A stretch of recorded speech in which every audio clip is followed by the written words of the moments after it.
তামিম ইকবাল একমাত্র সার্বজনীন ব্যক্তি যিনি বেগম জিয়ার সাথে সুসম্পর্ক রেখেছিলেন, তারপর শেখ হাসিনা আস্থাভাজন হয়েছিলেন।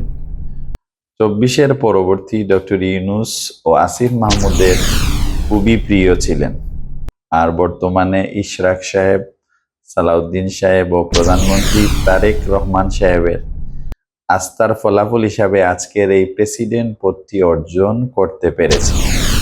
Congratulation to Tamim Iqbal, our living legend diplomat. বলেছিলেন জাতি আপনাকে না ভুলতে। আমার জন্য দোয়া করবেন, আর একটাই রিকোয়েস্ট করব, সবাইকে আমাকে মনে রাখেন, মানে ভুলে যান না সবাই। ভালো থাকেন। জাতি আপনাকে ভুলতে পারবে না।